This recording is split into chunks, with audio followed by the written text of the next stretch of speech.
বাংলাদেশ জাতীয় দলের দায়িত্ব নেওয়ার পর প্রধান নির্বাচক গাজী আশরাফ হোসেন লিপু, আমাদের সবার শ্রদ্ধেয় লিপু ভাই, একটা কথা বলছিলেন প্রথম সংবাদ সম্মেলনে। তিনি বলছিলেন যে কেবল দলের সমালোচনা বা দল গঠনের সমালোচনা করবেন না, সমালোচনা করলে আমি খুবই খুশি হব, কিন্তু সেই সঙ্গে আপনারা একটু বিকল্প দেখান যে আসলে কার বদলে কারে নিলে ভালো হয় বা কারে নেওয়া যেতে পারে। এখন এই কথাটা আমি একটা জায়গা থেকে দেখি, সেটা হচ্ছে যে লিপু ভাই একটা হয়তো মিন করতে চাইছেন, আমি জানি না যে সেটা আসলেই চাইছেন কিনা, যে আমাদের আসলে রিসোর্সই কম, ফলে লিপু ভাইরা যেই টিম করবেন তার বাইরে আসলেই বলার মতো খুব বেশি নাম অবশিষ্ট থাকে না। তার মানে লিপু ভাই বিকল্প দেখানোর কথা বললেও আমরা দেখাতে পারবো না। আর আমার জায়গা থেকে আমি একটা জিনিস বলি যে লিপু ভাইরে আমি বাংলাদেশের সর্বশ্রেষ্ঠ ক্রিকেট পণ্ডিতদের একজন মনে করি, মানে এটা কথার কথা না, আসলেই মনে করি।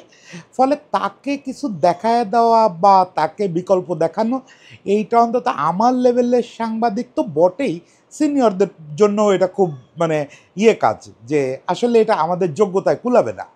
তারপরেও আমি মানে একেবারে বিনয়ের সঙ্গে লিপু ভাইকে এবং আমাদের ম্যানেজমেন্টকে বলতে চাই যে আমাদের ওপেনিংয়ে যে ক্রাইসিসটা এই 2024 সাল জুড়ে আমরা দেখলাম, এটার একটা সমাধান আমাদের হাতে আছে, একদম হাতের কাছে তৈরি একটা সমাধান আছে। এবং সেই সমাধানটা আমরা যদি ট্রাই না করি তাহলে বুঝতে হবে আমরা কোথাও একটা অন্যায় করতেছি। সেই সমাধানটার নাম এনামুল হক বিজয়। বিজয়কে নিয়ে একটু কথা বললি যে বিজয় কেন এখনই একবারে ভেরি নেক্সট টেস্ট সিরিজে বিজয়ের ওপেনার হিসাবে ডাক পাওয়া উচিত এবং 11-এ থাকা উচিত, এ ব্যাপারে কোনো ডাউট রাখেন না। একটা তো আছে যে বিজয় আমাদের পরীক্ষিত পারফর্মার, সব ফরম্যাটে, টি-20-তে না, টেস্ট এবং ওয়ানডেতে বিজয় পরীক্ষিত পারফর্মার।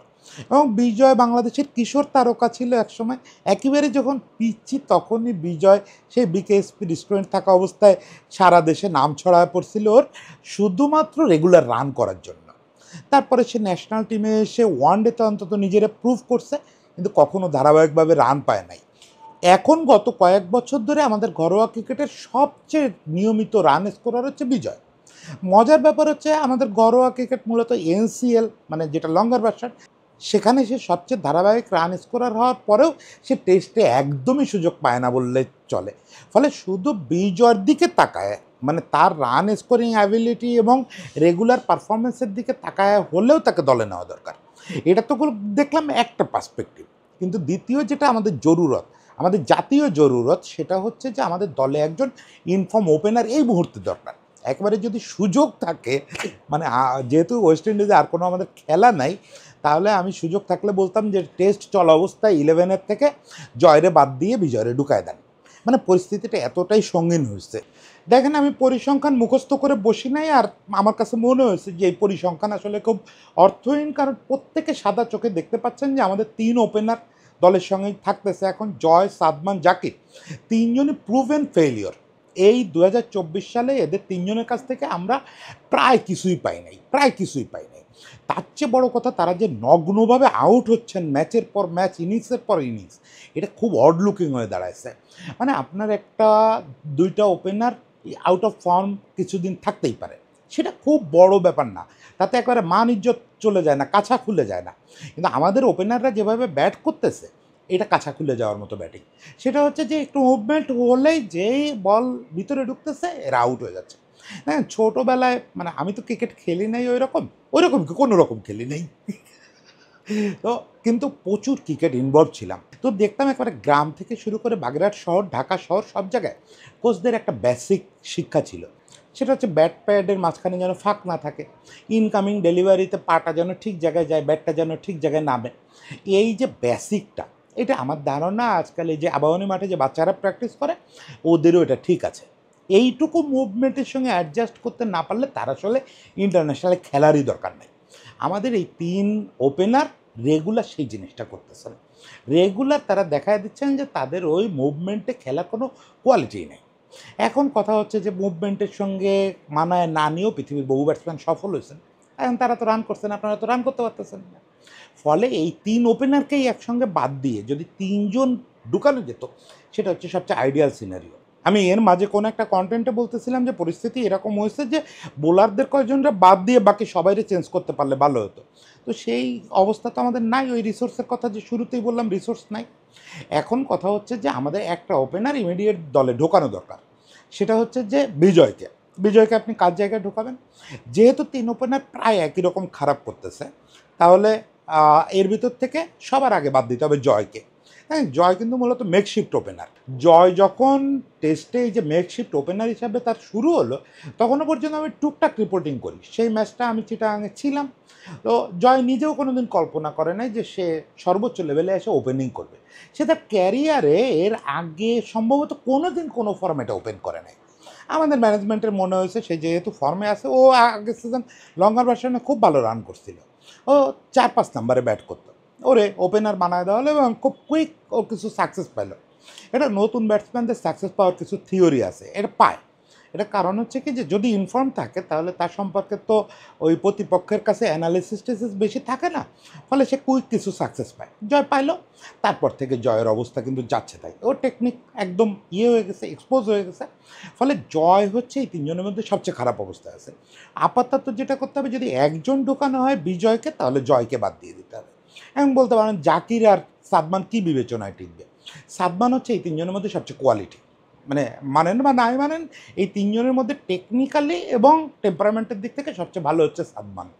আমি মনে করি সাদমান টুকটাক কিছু অ্যাডজাস্টমেন্ট করতে পারলে, ওর ফ্রন্ট ফুটে কিছু অ্যাডজাস্টমেন্ট, ব্যাক ফুটে ওয়েট ব্যালেন্সের অ্যাডজাস্টমেন্ট, এই টুকটাকগুলো, এবং এগুলো তো কোচটা কাজ করবেই। তো সেটা নিয়ে কেনই ব্যাটিং কোচ কাজ করে না আমি তো এটা জানতে চাই, তো কে জানাবে। যাই হোক, সেটা করলে সাদমান কিন্তু টেকবে। সাদমান কিন্তু লং রেসের গোড়া। খুবই আশার কথা যে ওয়েস্ট ইন্ডিজের বিপক্ষে সেকেন্ড টেস্টে 2 ইনিংসে সাদমান একটা স্টার্ট পাচ্ছে। সেকেন্ড ইনিংসে তো সে বেশ ভালো একটা ইনিংস খেলছে, যদিও আমি সেকেন্ড ইনিংসটা ওইভাবে রাজ্যে দেখতে পারিনি, কিন্তু যেটুকু পড়লাম, কমেন্ট্রি পড়লাম কিক ইনফোতে, একটু দেখলাম, দু একটা ক্লিপিংস দেখলাম, আমার কাছে মনে হয়েছে যে ও অ্যাটলিস্ট বুঝতে পারছে যে ওর কী করা দরকার। একেবারে রাতারাতি সাদমান খুব বড় ব্যাটসম্যান হয়ে গেছে, সব দুর্বলতা জানিয়ে ফেলছে, এইসব দাবি করা ঠিক হবে না, কিন্তু অ্যাটলিস্ট ও বুঝতেছে যে ওর কী করা দরকার। দুজন ব্যাটসম্যানের এই জিনিসটা আমার মনে হলো, জাকের আলী অনেক আর সাদমান, এই দুজনের ইম্প্রুভমেন্টটা ভালো লাগছে। ফলে সাদমানকে রেখে দিতে হবে। এবার আসেন জাকিরের ব্যাপারে, জাকিরকে আরেকটু টাইম দিতে হবে। আমার কাছে মনে হয়েছে যে জাকিরকে আরেকটু টাইম দেওয়া যায়, যতক্ষণ না পর্যন্ত আমরা আরেকটা বিজয়ের মতো ইনফর্ম প্লেয়ার কাউকে পাচ্ছি, ঘরোয়া লিগ থেকে আরেকজন কাউকে পিক করতেছি, ততক্ষণ পর্যন্ত জাকির দলের সঙ্গে থাকবে। কোনো ক্রাইসিসে সে ব্যাকআপ ওপেনার হিসাবে থাকবে, যেহেতু সে কিপিংটা পারে। ফলে বিজয় বা জাকির আলী অনেক বা লিটন, এই তিনজন কোনো ক্রাইসিসে পড়লে জাকির দলে ঢুকবে। জাকিরের এটা আরেকটা সুবিধা হচ্ছে, স্ট্যাটিস্টিক্স ওরে একটা সমর্থন দেয় যে ও সেকেন্ড ইনিংসে খুব ভালো রান পায়, যদিও গত কয়টা টেস্ট তাও পাচ্ছে না, কিন্তু ভালো তো রান যেহেতু পায়, থাকুক দলের সঙ্গে যতক্ষণ পর্যন্ত আরেকটা বিকল্প ওপেনার না পাচ্ছি আমরা। আপাতত বিজয়কে নিতেই হবে। এখন কথা হচ্ছে বিজয়কে কেন নিতে হবে? বিজয় কী করছে? বিজয় হচ্ছে এই যে গতকালকে যে এনসিএলটা শেষ হলো, ন্যাশনাল ক্রিকেট লিগ, এটা সেকেন্ড হাইয়েস্ট রান স্কোরার। এই সিজনে সে অলমোস্ট 50 অ্যাভারেজে, অলমোস্ট না 50+ অ্যাভারেজে রান করছে। কত করছে এক্স্যাক্টলি মনে নাই, ওই যথারীতি মনে থাকে না। তো যাই হোক, 50+ অ্যাভারেজে একটা পুরো লিগ জুড়ে রান করা লঙ্গার ভার্সনে এটা অনেক বড় একটা ব্যাপার। এবার লিগের সর্বোচ্চ রান স্কোরার হচ্ছে অমিত। এখন অমিত তো 4-5-এ খেলে নাকি 3-4-এ খেলে, যাই হোক সে ওপেনার না, ফলে আমাদের খুঁজতে হবে যে টপ স্কোরারদের মধ্যে ওপেনারকে। সেই জায়গাটায় হচ্ছে বিজয়, যেহেতু সেকেন্ড বেস্ট রান স্কোরার, বিজয় হচ্ছে জায়গা পাবে। এখন কথা হচ্ছে এক সিজনের রান দেখে বিজয়কে নেবেন কি না? অবশ্যই না। বিজয় ক্যারিয়ারের শুরু থেকে অলমোস্ট গত 10 সিজন ধরে বাংলাদেশের ঘরোয়া ক্রিকেটে, ঘরোয়া ফার্স্ট ক্লাস ক্রিকেটে সবচেয়ে রেগুলার রান স্কোরারদের মধ্যে একজন। সে খুবই, মানে বাংলাদেশে যেসব হঠকারী কাজ ঘটে, সে কিন্তু মূলত রান স্কোর করে বেশি লঙ্গার ভার্সনে, কিন্তু সে সুযোগ পাইছে বেশি হচ্ছে ওয়ানডে আর টি-20-তে। ওয়ানডের কথাটা একটু পরে বলতেছি, আগে দেখুন লঙ্গার ভার্সনে সে একদম শুরুই করলো হচ্ছে পরপর 3 সিজনে 50+ অ্যাভারেজে রান তুললো এবং টপ স্কোরারদের মধ্যে ছিল। তাকে 2013-14 মিলে 4টা ম্যাচ খেলানো হলো। এখন ওই 2 বছর বাংলাদেশ মিনিমাম 10টা ম্যাচ খেলছে, এর ভিতরে মাত্র 4টা ম্যাচ খেললো, ভালো কথা। এরপরে বিজয় বাদ পড়ে গেল, কেন বাদ পড়লো তাও পরিষ্কার না। হ্যাঁ, 4টা ম্যাচের কোথাও তার একটা 50ও ছিল না, কিন্তু একটা রান স্কোরার, রেগুলার রান স্কোরারকে যখন আপনি সুযোগ দেন, তা আরেকটু লম্বা করে দিতে হয়। আপনি 10 ম্যাচের মধ্যে 4 ম্যাচ বিচ্ছিন্নভাবে খেলাবেন, মানে 1 ম্যাচ খেলাবেন, 2 ম্যাচ ড্রপ করবেন, এভাবে তো তার জাজমেন্টে পৌঁছাইতে পারবেন না আপনি। আপনি তাকে টানা 5 ম্যাচ খেলান, তারপরে যদি দেখেন সে পারতেছে না, আবার তারে বলেন ঘরোয়া ক্রিকেটে চলে যাও, এই কারেকশন করে আবার আসো। সেটা হলো না। 2013-14 2 সিজন মিলে সে ম্যাচ খেললো 4টা, তারপরে বাদ পড়ে গেল, বিজয়ের কথা সবাই ভুলেই গেল। অলমোস্ট টেস্টে যে বিজয়রে ভাবা যায় সেটাই সবাই ভুলে গেল। এই 2014-তে বাদ পড়ার পরে সে 2022 মানে 8 বছর পরে সে আবার জাতীয় দলে ডাক পেল। কেন ডাক পেল? 2020-21 2 সিজনে আবার সে 60-এর উপরে অ্যাভারেজে রান করলো। তার ভিতরে 21 সিজনে সে রান করলো 80 অ্যাভারেজে। এখন এরকম একটা ব্যাটসম্যানটা তো আপনি অবজ্ঞা করতে পারেন না। ফলে নির্বাচক কমিটি দায় এড়াইতে বিজয়ের দলে ডাকলো। সেই ওয়েস্ট ইন্ডিজের বিপক্ষে 2014 সালে শেষ টেস্ট খেলছিল, 2022 সালে সেই ওয়েস্ট ইন্ডিজের বিপক্ষে আবার একটার মাত্র টেস্ট খেললো, 2টা ইনিংস, একটা মাত্র টেস্ট খেলে কি হলো? আমাদের ম্যানেজমেন্ট বিজয় সম্পর্কে ওই 2 ইনিংসে কি বুঝলেন, কি জাজমেন্টে পৌঁছালেন, এটা উপরে সৃষ্টিকর্তা আর নিচে এই ম্যানেজমেন্ট, এছাড়া কেউ জানে না। এক টেস্টে 2 ইনিংস দেখে যদি একটা খেলোয়াড়ের ক্যারিয়ার সম্পর্কে জাজমেন্টে পৌঁছানো যেত, তাহলে দুনিয়া সবাই তাই করতো। কিন্তু আমরা তো সবসময় বেশি বুঝি, আমাদের ম্যানেজমেন্ট দ্রুত বুঝে ফেলেন, আমাদের নির্বাচকরা দ্রুত বুঝে ফেলেন যে এর আর কিছু হবে না, ওই এক টেস্টের পরে বিজয় বাদ। তারপর থেকে গত 2 সিজন আবার খেলতেছে, এই 23, এটা গেল 24, ওই বাদ পড়ার পরে 22-এও ভালো রান করছে, 23-24 2 সিজনেই সে 50+ অ্যাভারেজে রান করছে, এই সিজনেও 50+ অ্যাভারেজে রান করলো। এখন ঠিক কোন অপরাধে এই ছেলেটাকে আপনি নেবেন না? হ্যাঁ, আপনি আমার সঙ্গে একটা তর্ক জুড়ে দিতে পারেন যে বিজয় টেস্টে মানে ফার্স্ট ক্লাসে ভালো রান পেলেও বিজয় টেস্টে চলবে না। কেন? ওর ফুটওয়ার্ক ভালো না। আমিও জানি, এটা বাংলাদেশে কানার ভাই অন্ধও জানে। যদিও কানার ভাই অন্ধ তো আর খেলা দেখতে পারবে না, তারপরেও আমার ধারণা হচ্ছে শুনছে কারো কাছে। টিভিতে যারা দেখছে, মাঠে যারা দেখছে, সবাই জানে বিজয়ের ফুটওয়ার্ক ভালো না। ফুটওয়ার্ক ভালো না, এটা যদি একটা ছেলেকে ইন্টারন্যাশনাল ক্রিকেটে চান্স না দেওয়ার মূল কারণ হয়, তাহলে আমি বলবো পৃথিবীর অন্তত 30% বিশ্বকাপানো ব্যাটসম্যানের জীবনে কোনো দিন ইন্টারন্যাশনাল খেলার কথা ছিল না। ম্যাথু হেডেন, স্টিভেন স্মিথ থেকে শুরু করে ক্রিস গেইল, বীরেন্দ্র সেহবাগ, কার ফুটওয়ার্ক ভালো? ফুটওয়ার্ক কার ভালো? ওই রাহুল দ্রাবিড়, ব্রায়ান লারা, সচিন টেন্ডুলকার, দুনিয়ার সব কি আপনার ধারণা এই 3 জনের মতো? সব কি লক্ষণের মতো? বেশিরভাগ ব্যাটসম্যানের ফুটওয়ার্ক ঠিক নাই। মানে বেশিরভাগ বলতেছি না, একটা বড় অংশের ব্যাটসম্যানের ফুটওয়ার্ক ঠিক নেই। তারপরেও তারা ট্রিপল সেঞ্চুরি মারতেছে, ডাবল 2টো করে ট্রিপল সেঞ্চুরি মারা যাচ্ছে। বীরেন্দ্র সেহবাগ, তার ফুটওয়ার্ক নিয়ে কোনো ঝামেলা তো হচ্ছে না, হয় নাই। হ্যান্ড আই কোঅর্ডিনেশনে আগায় গেছে। বিজয়ের তো অবস্থা অত খারাপ না, বিজয়ের ফ্রন্ট ফুট মুভমেন্টে একটু ঝামেলা আছে। এটা আমার ধারণা, এখনও ও তো বাচ্চা ছেলে, ও বললাম না যে কিশোর প্রতিভা, এখনই 2024 সালেও এখনও ইয়াং ছেলে, ফলে ওর এইটা নিয়ে কাজও করা যেতে পারে। আর যদি ও এই অবস্থায় সাকসেস পায় ইন্টারন্যাশনালে, তাহলে আমি মনে করি এটা নিয়ে ভাবনাই বাদ দিয়ে দেওয়া উচিত। ও ফুটওয়ার্ক ছাড়া যদি রান পায়, আপনার সমস্যা কী? এবার সেকেন্ড কোশ্চেন হচ্ছে যে দাদা, আপনি নিজেই তো আমাদের ফার্স্ট ক্লাস ক্রিকেটের খুব সমালোচনা করেন যে এখানে রান করতে কোনো কোয়ালিটি লাগে না। হ্যাঁ বাবা, সেটা সত্যি, এইখানে আসলেই রান করতে কোয়ালিটি লাগে না। এখানে আবার 2টো আর্গুমেন্ট থাকে যে তাহলে আপনারা ফার্স্ট ক্লাস ক্রিকেট চালান কেন? এই যে জাতীয় দল, এই জাতীয় দলে যদি আপনারা কোনো চেঞ্জ না আনেন, আর চেঞ্জটা যদি ফার্স্ট ক্লাসের যারা রান করছে তাদেরকে সুযোগ না দেন, তাহলে ফার্স্ট ক্লাস ক্রিকেট চালান কেন? বা এই ছেলেগুলো কেন ফার্স্ট ক্লাস খেলবে? এখানে যে কোয়ালিটি খারাপ, উইকেট খারাপ, সেই দায়িত্ব নিশ্চয়ই বিজয়দের না। ওরা তো নিশ্চয়ই বোর্ড প্রেসিডেন্টে ফোন করে বা কিউরেটারকে ফোন করে বলেন এরকম উইকেট বানান, এরকম বোলারদের আমাদের সামনে দেন, তাহলে আমরা রান করতে পারবো। ফলে এই দায় যেহেতু ওদের না, কিন্তু ওরা তো রান করতেছে, তাহলে এই রিওয়ার্ডটা তাদের পাইতে হবে। এটার কোয়ালিটি ভালো করার দায়িত্ব বোর্ডের, এটা কোয়ালিটি ভালো করার দায়িত্ব বিজয়ের না, বা এই যারা রান করতেছে অমিত, কারণ না। এরা রান করছে, এদের রিওয়ার্ড দিতে হবে। অ্যাজ আপনার ন্যাশনাল টিম পারফর্ম করতে পারতেছে না, এখন যারা ন্যাশনাল টিমে খেলতেছে, তারা কি কেউ অস্ট্রেলিয়ার শেফিল্ড শিল্ড খেলে এসে খেলতেছে? তারাও তো এই ঘরোয়া ক্রিকেট থেকে উঠে আসছে, এই ফার্স্ট ক্লাস থেকে উঠে আসছে। এই ফার্স্ট ক্লাসের কোয়ালিটি যদি না থাকে, তাহলে সাদমানরা তো কেউ দলে থাকার কথা না, কেউ না। এই মোমিনুল, ও তো এই ফার্স্ট ক্লাস ক্রিকেটের প্রোডাকশন, এখন আমাদের আসেই, এর চেয়ে ভালো নাই, কী করবেন? এখন জোর করবেন, খেলা বন্ধ করে দেবেন, সেটা আলাদা বিবেচনা। যদি মনে করেন খেলা বন্ধ করে দিবেন, আলাদা কথা। কিন্তু যদি ফার্স্ট ক্লাস ক্রিকেট চালু রাখেন, যদি টেস্ট খেলতে হয়, ফার্স্ট ক্লাসের বেস্ট পারফর্মারদেরই আপনার ডাকতে হবে। আরেকটা উপায় আছে, সে উপায় আপনারা বন্ধ করে রাখছেন, সেটা হচ্ছে ফার্স্ট ক্লাসের বেস্ট পারফর্মারদের আপনার এ দলের হয়ে বা বিভিন্ন নাম দিয়ে, টাইগার টুইগার নাম দিয়ে বিভিন্ন দেশে ট্যুর করাইতে হয়, লম্বা লম্বা লঙ্গার ভার্সন ট্যুর সিরিজ খেলবে, সেখান থেকে যারা ভালো পারফর্মার তারা রিওয়ার্ড পাবে।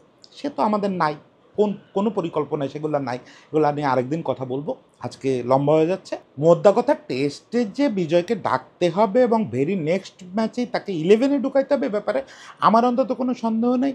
আমি নিজের কোনো কথায় খুব বেশি কনফিডেন্ট থাকি না, আমি সবসময় একটা ডাউটের মধ্যে থাকি, এটা কি ঠিক বলতেছি না ভুল বলতেছি। কিন্তু এই বিজয়ের ক্ষেত্রে আমি মোটামুটি নিশ্চিত যে এই কাজটা করতেই হবে, এটা যদি না করা হয় আরেকটা ব্লান্ডার হবে। তুষার ইমরান, শাহরিয়ার নাফিস, আব্দুর রাজ্জাক, 3টা ব্লান্ডার আমাদের নির্বাচক কমিটি এর আগে 1 দশক ধরে করে গেছে। আমাদের এই যে ফারুক ভাইয়ের বোর্ড করছে, এখন বোর্ড প্রেসিডেন্ট ফারুক ভাই, নান্নু ভাইয়ের কমিটি করছে, সবাই করছে। তুষার ইমরান এবং শাহরিয়ার নাফিসের সার্ভিসটা যে তাদের সেরা সময় বাংলাদেশ পায় নাই, এটা যে ফারুক ভাই এবং নান্নু ভাইয়ের বোর্ড নির্বাচক কমিটি করছে, এটা রীতিমতো আমি ক্রাইম মনে করি। তাতে ফারুক ভাই বোর্ড প্রেসিডেন্ট হয়েছে, ফারুক ভাই আমার স্নেহ করে, তারপরে আমি তার সামনে দাঁড়াবো বলতে পারি বাংলাদেশের ক্রিকেটে যথেষ্ট ক্ষতিগ্রস্ত করা হয়েছে শাহরিয়ার নাফিস আর তুষার ইমরানরে জাতীয় দলে তাদের সেরা সময় না ডেকে। সে একসময় ফুরায় গেছে। আমরা কিন্তু এখন চাইলেও ওই ফর্মের শাহরিয়ার নাফিস, ওই ফর্মের তুষার ইমরানরে টেস্ট দলে পাবো না। কী মিস আমরা করছি, এটা কোনো একদিন ইতিহাসের পাতায় লেখা থাকবে যে কত বড় ক্রাইম করছে। আব্দুর রাজ্জাকের গোল্ডেন টাইমটা যখন সে লঙ্গার ভার্সানে তার বেস্টটা দিচ্ছে, সারা পৃথিবীর লোকজন অবাক হয়ে গেছে যে তারপরেও সে টেস্ট দলে কেন ডাক পাচ্ছে না। বহু বছর পরে একটা টেস্টে ডাক পায়েই 3 উইকেট তুলে নিল, তারপর পরের টেস্টে সে দলে নেই। কী আফসোস, কী আফসোস, কত বড় ক্রাইম যে আমরা করছি। ইনফর্ম সব ক্রিকেটাররা আমরা ন্যাশনাল টিমে খেলাই নাই। তো যাই হোক, সেগুলো তো হয়েছেই, আর ভুল করেন না। এবং এবার যেহেতু দায়িত্ব, ওই যে বললাম যে একজন পণ্ডিত মানুষ লিপু ভাই, টি-20 টিম নিয়ে লিপু ভাইয়ের সঙ্গে আমি ঝগড়া করতে রাজি আছি। লিপু ভাই ও ঝগড়া করার সুযোগ দিচ্ছেন না, বহুদিন ধরে বলতেছি বাসায় যাব, ইন্টারভিউ নেব, সুযোগ দিচ্ছেন না, গেলেই ঝগড়া করব। কিন্তু টেস্ট নিয়ে তো মানে লঙ্গার ভার্সন নিয়ে তো লিপু ভাই আপনার চেয়ে আমরা মানে 10 বার জন্মাইলেও বেশি বুঝবো না। প্লিজ লিপু ভাই এই জিনিসটার দিকে একটু নজর দেন, বিজয়ের দলে ঢুকান, আমার ধারণা জাতীয় দল উপকৃত হবে। টানা 5-6টা ম্যাচ খেলতে দেন, যদি দেখেন ওর ফুটওয়ার্কের যে কারণে ও রান পাচ্ছে না, তাহলে ওরা আবার রিহ্যাবে পাঠান, মানে কোচদের কাছে রিহ্যাবে পাঠান যে ফুটওয়ার্ক ঠিক করে তুমি ফিরে আসো, তার আগ পর্যন্ত আর ডাক পাবা না। এবার একটু ফাঁকে ফুট নোটের মতো করে বিজয়ের ওয়ানডেটার কথাও বলি। দেখেন, বিজয় ওয়ানডেতে কিন্তু আরও সাপ। ওয়ানডেতে ঘরোয়াতেও সে দারুণ করে, প্রিমিয়ার লিগে প্রায় বছরের শীর্ষ রান সংগ্রাহকদের মধ্যে থাকে, এবং ওয়ানডেতে সে বেশ সুযোগও পাইছে, সেই সুযোগের কিন্তু সে প্রতিদানও দিচ্ছে। বিজয়ের ইন্টারন্যাশনাল ওয়ানডে অ্যাভারেজ 30-এর কাছাকাছি, বাংলাদেশের জন্য যেটা চলনসই। বাংলাদেশে ওয়ানডে অ্যাভারেজ 30-এর বেশি উপরে কার, আমি তো তেমন কারো কথা মনে করতে পারি না। আমাদের সবচেয়ে সফল ব্যাটসম্যান সৌম্য, লিটন, এদেরও তো অ্যাভারেজ 30-এর কাছাকাছি। তো আর সবচেয়ে বড় কথা, বিজয় খুব কুইক 2-3টা সেঞ্চুরি করছে, বেশ কিছু বড় স্কোর করছে, বোধহয় ক্যারিয়ারের সেকেন্ড ম্যাচটা এই সেঞ্চুরি ছিল। বিজয় ফ্লুয়েন্ট রান স্কোরার। বিজয়ের নিয়ে ওয়ানডেতে যে আপত্তিগুলো আছে সেগুলো আমার ধারণা আপনারা যারা শুনতেছেন তার চেয়ে আমি ভালো জানি। মানে এটা একটু আজকে খুব অহংকারী কন্টেন্ট বানাচ্ছি, এইগুলো আমি জানি। ফলে ওইগুলো আর নতুন করে আলোচনা না করে, আমার ধারণা বয়সের সঙ্গে সঙ্গে যতই বলি পিচ্ছি ছেলে, একটু তো ম্যাচিউরড হয়েছে। আমার ধারণা ওই সব সমস্যা, ওই যে পার্টনারে ঠিকমতো না করা, কোঅপারেট না করা, ড্রেসিং রুমে টিমম্যান হয়ে উঠতে না পারা, স্ট্রাইক রোটেট করতে না পারা, আমার ধারণা এগুলো সে কাটায় ফেলছে। এটা আমার ব্যক্তিগত ধারণা। যদিও এর মধ্যে আমি তার খেলা অনেক দিন দেখি না, কিন্তু যারা দেখে তাদের দু একজনের সঙ্গে কথা বলছি, তো সবাই আমারে বলছে যে ওর অ্যাটিটিউডে, মানে ওর কিন্তু এমনি ব্যক্তি অ্যাটিটিউডে কোনো সমস্যা নেই, ব্যক্তিগতভাবে খুব মিষ্টি একটা ছেলে, কিন্তু ওর যে প্লেয়িং অ্যাটিটিউডে কিছু প্রবলেম ছিল, এটা সত্যি, যে কারণে তার ওয়ানডেতে মানে খুব ভালো করা অবস্থায়ও কন্টিনিউ করা হয় নাই। তাহলে সেটা নিয়ে আমি অভিযোগ করতেছি না। বিজয় আবার যেহেতু নিয়মিত রানের মধ্যে আছে, আমি মনে করি সুযোগ থাকলে ওয়ানডে দলেও তাকে অদূর ভবিষ্যতে বিবেচনা করা উচিত। রাতারাতি সেটা করার দরকার নেই, যেহেতু আমাদের ওয়ানডে দলটা মোটামুটি সেটেলড। এরপর 2 দিন পরে চ্যাম্পিয়ন্স ট্রফি, পরে তামিম চলে যাবে, তখন আমাদের ওয়ানডেতে একটা ভ্যাকুয়ামও তৈরি হবে। সেই জায়গাটায় হয়তো বিজয়কে বিবেচনা করা যেতে পারে। এটা টেস্টের মতো জোরে দাবি করতেছি না, কিন্তু টেস্টে এটা ইমিডিয়েট করতে হবে। বিজয়ের মাস, আজকে বিজয়ের মাসের সম্ভবত 4 তারিখ, 4 ডিসেম্বর, তাই তো? এনামূল হক বিজয় সম্পর্কে একটা টিডবিটস বলি। এনামুল হক বিজয়ের নাম হচ্ছে অ্যাকচুয়ালি এনামুল হক। ও এই নামেই ওরে বাবা মা ওর নাম রাখছে। বড় হয়েছে, বিকেএসপিতে ভর্তি হয়েছে, বিকেএসপিতে ভর্তি হওয়ার পরে সে হঠাৎ করে মাথায় আসলো আমার জন্ম হচ্ছে 16 ডিসেম্বর। হ্যাঁ, বিজয়ের জন্ম হচ্ছে 16 ডিসেম্বর। সে নিজের নাম নিজে নতুন করে রাখলো। অনেকে বলে তার টিচাররা রাখছে, অমুক রাখছে, তমুক রাখছে, অ্যাকচুয়ালি সত্যিটা আমি বলি, বিজয় নিজের নাম নিজে রাখছে। এই বাংলাদেশে সম্ভবত একমাত্র ক্রিকেটার যে নিজে নিজের নামকরণ করছে। সেটা কি করছে? যেহেতু ১৬ই ডিসেম্বর তার জন্ম, সেজন্য নিজের নাম রাখছে বিজয়। আচ্ছা বলেন, মানে এই ছেলেরে আপনি কিভাবে বলেন যে ও দেশের জন্য, দলের জন্য খেলবে না? ওর নামে এইসব অভিযোগ করলে মানায়? ও মাথায় পতাকা বেঁধে ঘোরে। বিজয় দিবসে ও দ আ বিজয় দিবসে ও দেশের জন্য কেক কাটে। ও নিজের জন্য কেক কাটে না। কত ভালো একটা ছেলে, কত মিষ্টি একটা ছেলে। তার উপরে এত সুন্দর run scorer. He should be there. সবাই আসেন বিজয়কে সমর্থন করেন। লিপু ভাইয়ের প্রতি একান্ত অনুরোধ, লিপু ভাই থাম্বে লেখা ওই ঔদ্ধত্যের কথাগুলো মাথায় নেবেন না। ওগুলো হচ্ছে দর্শক টানার জন্য লিখছি। আপনি একটু বিবেচনা করেন বিজয়কে এবং সবাই ভালো থাকবেন।